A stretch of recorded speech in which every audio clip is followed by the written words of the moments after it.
உருண்டை பண்ணுறதுக்கு நான் 1/4 கிலோ அளவுக்கு மட்டன் எடுத்து வச்சுருக்கேன். இப்போ வந்து இது மாதிரி பெரிய பீஸாக இருந்தாலும் எடுத்துக்கலாம். அப்படி இல்லைன்னா கடையிலேயே சொன்னோம்னா நல்லா கொத்துக்கறி போல் நல்லா கொத்தி தருவாங்க, அப்படியே எடுத்துக்கலாம். இப்போ இந்த மாதிரி பெரிய சைஸாக இருக்கனால நல்லா வாஷ் பண்ணிவிட்டு நான் ஒரு தண்ணியெல்லாம் எதுவும் இல்லாமல் மிக்ஸி ஜாரில் சேர்த்துருக்கேன். இதை நல்லா ஒரு கோரஸாக இது போல் அரைச்சி எடுத்துக்கலாம். இப்போ கறி ரெடியாக இருக்குது. ஸ்டவ் ஆன் பண்ணி ஒரு பேனை ஹீட் பண்ணிவிட்டு இல்லை 2 டீஸ்பூன் அளவுக்கு ஆயில் சேர்த்து ஒரு சின்ன துண்டு பட்டையும் 1/2 டீஸ்பூன் சோம்பு சேர்த்து நல்லா வறுத்துக்கோங்க. இப்போ சோம்பெல்லாம் நல்லா பொரிஞ்சிருச்சு. இதில் சின்ன சைஸ் வெங்காயமாக ஒரு பெரிய வெங்காயம் எடுத்திருக்கேன். இது போல் கட் பண்ணி சேர்த்துட்டு இது கூடவே ஒரு பெரிய பச்சை மிளகாய் எடுத்திருக்கேன், அதையும் கட் பண்ணி சேர்த்துருக்கேன். இது கூட 1 டீஸ்பூன் அளவுக்கு இஞ்சி பூண்டு சேர்த்துட்டு நல்லா வதக்கிக்கலாம். இந்த இஞ்சி பூண்டோட பச்சை வாசனையெல்லாம் நல்லா போகணும். இந்த அளவுக்கு நல்லா போயிடுச்சு. இப்போ இது கூட கொஞ்சம் பொடியாக கட் பண்ண கறிவேப்பிலையும் கொஞ்சம் பொடியாக கட் பண்ண மல்லி இலையும் சேர்த்து நல்லா ஒரு வாட்டி வதக்கிக்கலாம். இப்போ இதில் ஒரு 1/4 டீஸ்பூன் அளவுக்கு மஞ்சள் தூள், 1/2 டீஸ்பூன் அளவுக்கு வரமிளகாய் தூள், 1 டீஸ்பூன் அளவுக்கு நல்ல மட்டன் மசாலா சேர்த்துருக்கேன். நீங்கள் வந்து வரமிளகாய் தூள் வந்து உங்கள் காரத்துக்கு தகுந்த மாதிரி சேர்த்துக்கோங்க.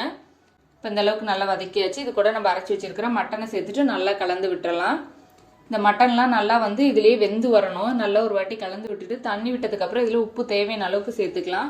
உப்பு சேர்த்துட்டு நல்லா வதக்கி விட்டுட்டு நல்லா மூடி போட்டுட்டு இந்த தண்ணி எதுவும் சேர்க்க தேவையில்ல. இந்த மட்டன்லாம் சிம்முலேயே நல்லா வச்சு நல்லா வேக வச்சு எடுத்துக்கலாம். இதெல்லாம் நல்லா இதுலேயே வெந்து வரணும். இப்போ மட்டன்லாம் நல்லா வெந்து வந்துடுச்சு. இப்போ ஸ்டவ் ஆஃப் பண்ணிவிட்டு இதை நல்லா ஒரு கொஞ்சம் ஆற விட்டுறலாம். இப்போ ஒரு மிக்ஸி ஜாரில் 1/4 கப் அளவுக்கு துருவன தேங்காய் எடுத்து வச்சுருக்கேன், இதில் சேர்த்துக்கலாம். இது கூடவே நம்ம வந்து நல்லா வதக்கி வச்சுருக்கிற மட்டன் சேர்த்துட்டு நல்லா இது வந்து அரைச்சி எடுத்துக்கலாம். இது போல் நல்லா அரைச்சி எடுத்தாச்சு. இந்த அளவுக்கு நல்லா வந்து பாருங்கள், இது போல் நல்லா இருக்கணும். இது எப்படி இருக்குன்னா எடுத்து நம்மளுக்கு பிடிச்சோம்னா இது போல் நல்லா பிடிக்க வரணும். இந்த அளவுக்கு நம்ம ஃபைனாக அரைச்சிக்கணும். பாருங்கள், இது போல் நல்லா அரைச்சாச்சு.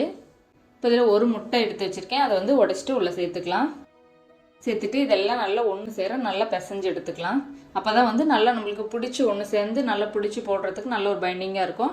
இது கூட நல்லா 2 டேபிள் ஸ்பூன் அளவுக்கு பொட்டுக்கடலை மாவு சேர்த்துக்கிறேன்.